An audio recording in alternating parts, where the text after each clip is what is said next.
Good morning students, welcome back to your video lecture sessions. कैसे हैं आप सब? आज हम बात कर रहे हैं chapter number 4 clothes and fibres की। हम कंटिन्यू करेंगे।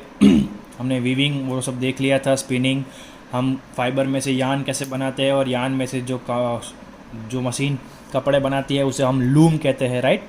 हाथ से चलाने वाले को हैंडलूम कहते हैं और इलेक्ट्रिकली चलाने वाले को हम पावर लूम कहते हैं। अब हम बात करेंगे काइंड ऑफ फाइबर्स की। फाइबर्स जो अलग अलग टाइप के होते हैं वो कौन कौन से होते हैं, जिसमें से हम यान बनाते हैं और उसमें से फिर कपड़ा बनाते हैं। तो स्टार्ट करते हैं काइंड ऑफ फाइबर्स। जनरली हमारे पास दो टाइप के फाइबर्स होते हैं, वो हम देख लेते हैं। Clothes are generally made after the kind of fibre use to make it, right. जो कपड़ा हम बना रहे हैं उसका जो नाम हम डालेंगे वो किस पर आधार रखता है कि हम कौन सा फाइबर यूज़ कर रहे हैं उसको बनाने के लिए। हमारे पास दो टाइप के फाइबर है, नेचुरल और आर्टिफिशियल। नेचुरल मतलब कौन सा, जो हमें प्लांट या फिर एनिमल्स में से मिलता है, और आर्टिफिशियल यानी मतलब हम जो खुद केमिकली या फिर कंपनी में बनाते हैं, राइट। उसमें हम नेचुरल पार्ट भी रखते हैं और केमिकल पार्ट भी रखते हैं, राइट। तो नेचुरल कौन कौन से होते हैं? कॉटन जो हमें प्लांट में से मिलता है, जूट वो भी हमें प्लांट में से मिलता है, वूल जो हमें एनिमल में से मिलता है और सिल्क जो है वो भी हमें एनिमल में से मिलता है, राइट। तो ये हो गए हमारे नेचुरल फाइबर्स के ऑप्शन। अब आते हैं आर्टिफिशियल पे। तो आर्टिफिशियल जो होते हैं वो सारे के सारे कंपनी से बनते हैं केमिकली। उनके नाम क्या है? Rayon, nylon, polyester, right. ये सारे जो कपड़े होते हैं ये सब किसके होते हैं? They are made artificially. इनमें नेचुरल एसेंस होता है, उसमें नेचुरल चीज़ें जो होती है वो यूज़ होती है इसमें से थोड़ी बहुत, लेकिन मेजोरिटी पार्ट किसका होता है इसमें? केमिकल्स का, राइट।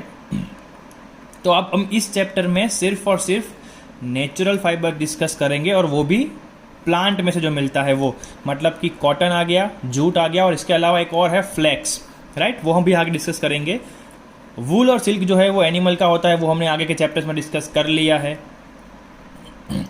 तो इस चैप्टर में हम सिर्फ क्या कवर कर रहे हैं? फाइबर जो हमें नेचुरली प्लांट में से मिलता है, राइट। फिर आगे के चैप्टर्स पे जब बढ़ेंगे तब आर्टिफिशियल्स की बात करेंगे। तो कॉटन के बारे में बात कर लेते हैं। तो India is the first country to cultivate cotton. We are the first. अभी भी पूरे वर्ल्ड में कॉटन प्रोडक्शन में इंडिया फर्स्ट है। जब स्टार्ट किया था तब भी इंडिया था, right. India was the first one to cultivate cotton and start using it. तो हम लोग फर्स्ट थे। उसके बाद कॉटन कैसे ग्रो होता है? तो it grows on black soil and in a warm climate. अब उसे अच्छे से ग्रो होने के लिए ब्लैक सॉइल चाहिए, जो हमारे यहाँ पर बहुत काफ़ी अच्छी मिल जाती है। गुजरात है, मध्य प्रदेश है, महाराष्ट्र है, पंजाब है, हरियाणा है। इन सारे स्टेट्स में जो वार्म क्लाइमेट मिल जाता है इनको और ब्लैक सॉइल मिल जाता है, तो कॉटन जो है वो सबसे ज़्यादा इस कंडीशंस में अच्छे से ग्रो होता है। और गुजरात फर्स्ट नंबर पर आता है अभी भी। इंडिया वर्ल्ड में फर्स्ट नंबर रहता है अभी भी कॉटन प्रोडक्शन में, राइट। तो उसे वार्म क्लाइमेट चाहिए, मतलब कि ना बहुत ठंडा ना बहुत गर्म, राइट, और ब्लैक सॉइल चाहिए। उसके बाद उसे लगाया कब जाता है? तो स्प्रिंग में। स्प्रिंग मतलब गर्मियों की स्टार्टिंग में। Planted in spring and after 1-2 months white to yellow flowers grow. जब आप जब शुरुआत हो रही होती है गर्मियों की, मार्च या अप्रैल में, जनरली मार्च में, तब इसे फील्ड में सो किया जाता है। और 1-2 महीने के बाद क्या होगा? पहले वाइट छोटे छोटे फूल आएंगे जो ओवर द टाइम क्या हो जाएंगे? येलो हो जाएंगे। और फिर कुछ दिन बाद ये येलो भी क्या हो जाएगा? पिंक, और पिंक टू रेड हो जाएंगे। जब रेड हो जाएंगे तब उसके बाद 3-4 दिन में वो रेड कवर गिर जाएगा और उसमें से एक ग्रीन कलर का स्ट्रक्चर निकलेगा, वो हम आगे देख लेते हैं। पहले वाइट टू येलो हो जाएगा 1-2 महीने के बाद, फिर ये येलो टू पिंक और पिंक टू रेड हो जाएगा। Then it falls off leaving behind a green seed like structure called boll. अब ये जब रेड कलर के लीव्स का जो कवरिंग था वो गिर गया, उसके बाद अंदर से एक ग्रीन कलर का एक सीड लाइक स्ट्रक्चर निकलेगा, एक प्रोटेक्टिव स्ट्रक्चर निकलेगा जो ऐसे बंद होगा, राइट। और वो क्या हुआ? उसको हम क्या बोलेंगे? बॉल बोलेंगे, BOLL। अब इस बॉल के अंदर क्या होगा? Inside the ball grows the cotton fibre and it seeds and over time it grows big and brown in colour. अब धीरे धीरे टाइम जाएगा तो ये ग्रीन कलर जो है वो बड़ा होता जाएगा। उसके अंदर कॉटन के फाइबर्स भी है हमारे जो हमें चाहिए, और उसके अंदर उसकी सीड्स भी है। तो जैसे जैसे टाइम आगे बढ़ेगा तो ये ग्रीन कलर का बॉल जो है वो धीरे धीरे खुलने लगेगा और वो ब्राउन टर्न हो जाएगा, और उसके बाद वो पूरा खुल जाएगा, जिससे हमें अंदर का पूरा कॉटन जो है वो दिख जाए, राइट। अब it grows big and brown in colour exposing the white fluffy cotton. अब जब पूरा ग्रो हो जाता है तो हमने खेत में देखा है कि वो कैसा होता है, राइट। एकदम फट जाता है, ब्राउन कलर का जो बॉल होता है उसमें से कॉटन जो है वो बाहर निकल आता है और वो उधर ही पड़ा रहता है। अब कॉटन को उस सीड में से या उस प्लांट में से निकालते कैसे है?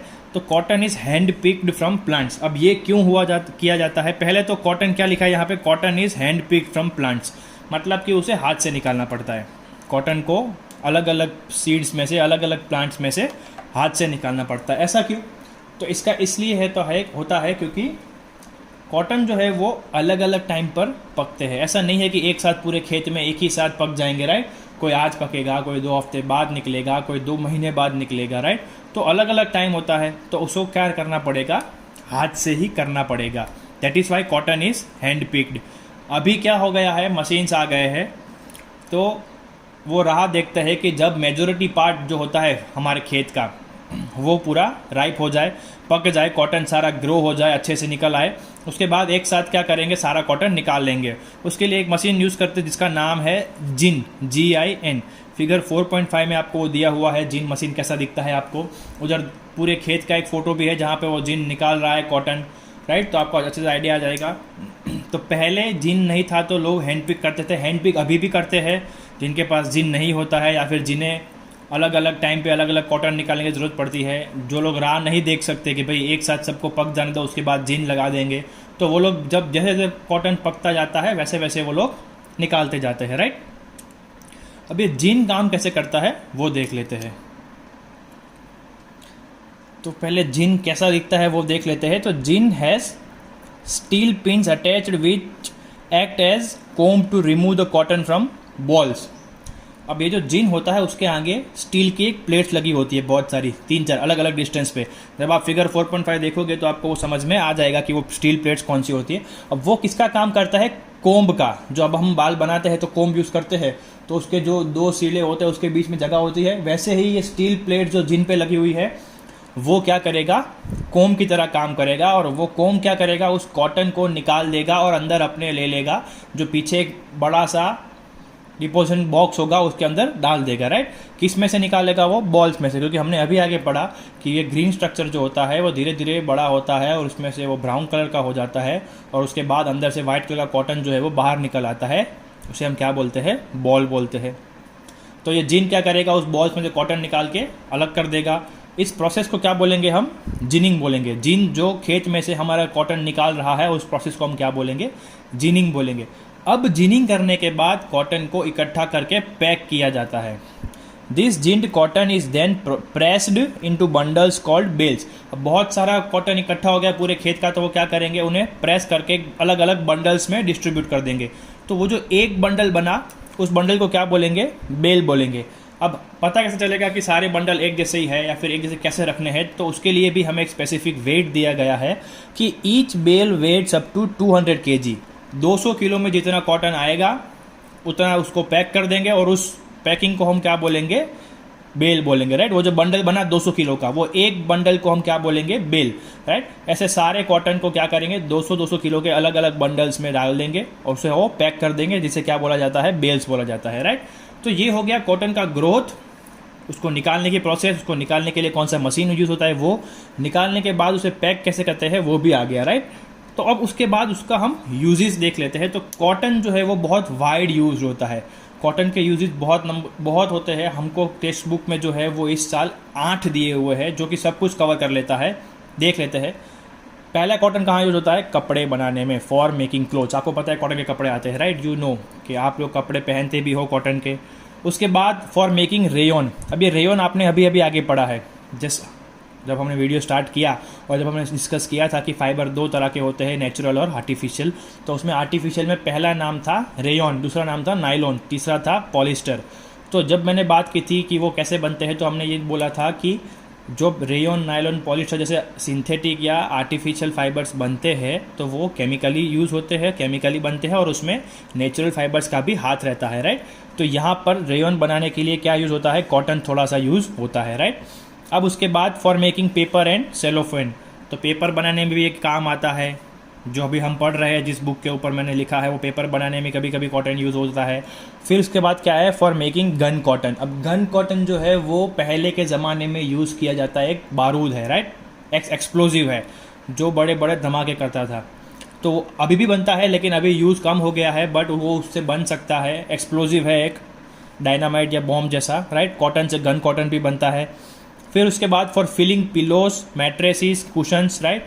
अब हमारे घर में जो तकिए होते हैं, सोफ़ा के ऊपर जो कुशंस रखे हुए होते हैं, हमारे गद्दे जो होते हैं, मैट्रेसिस, उसके सारे अंदर क्या होता है, कॉटन रहता है, राइट। पिलो के अंदर रू मतलब कॉटन, गद्दे के अंदर रू, अगेन कॉटन। कुशंस किसको बोलते हैं, तो हमारे घर पे जो सोफ़ा होता है उसके ऊपर छोटे छोटे तकिए होते हैं स्क्वायर के, उसे हम पिल्लो नहीं बोल सकते, राइट, उसे कुशंस बोला जाता है। तो अभी अभी तक आपको अगर पता नहीं था तो ठीक है, लेकिन अब आपको अगर कोई पूछे आगे कि भाई सोफ़े के ऊपर जो छोटे छोटे तकिए रखे हुए होते हैं उसे क्या बोला जाता है, तो आप क्या बोलेंगे, कुशंस बोलेंगे। यू कैन नॉट से पिल्लोस। पिल्लोस जब हम सोते हैं जो हमारे सर के पास होता है वो पिल्लो होता है। जो हम जिसके ऊपर हम सोते हैं उसे गद्दा बोलते हैं, उसे इंग्लिश में मैट्रेस बोलते हैं। और जो कुशंस होते हैं वो सोफ़े के ऊपर होते हैं, राइट। उसके बाद नेक्स्ट यूज़ देख लेते हैं। Sterilized cotton is used in hospitals. अब हॉस्पिटल में हम जाते हैं, हमें लग गया है तो साफ़ करने के लिए जो यूज़ होता है वो क्या होता है, कॉटन होता है। इंजेक्शन लगाते हैं हमको, उससे पहले जो जहाँ पर इंजेक्शन लगाना है वो एरिया को साफ़ करते हैं, जो किससे होता है, कॉटन से होता है, राइट। तो स्टरीलाइज्ड कॉटन जो होता है मतलब एकदम प्योर कॉटन, जो जिसको साफ़ करना पड़ता है कंपनी में, अल्ट्रा प्योर करना पड़ता है, जीरो जम्स के लिए लगाना पड़ता है, उसके बाद हॉस्पिटल्स में आता है, वो कॉटन किसके लिए यूज़ होता है, हॉस्पिटल्स में यूज़ होता है, राइट।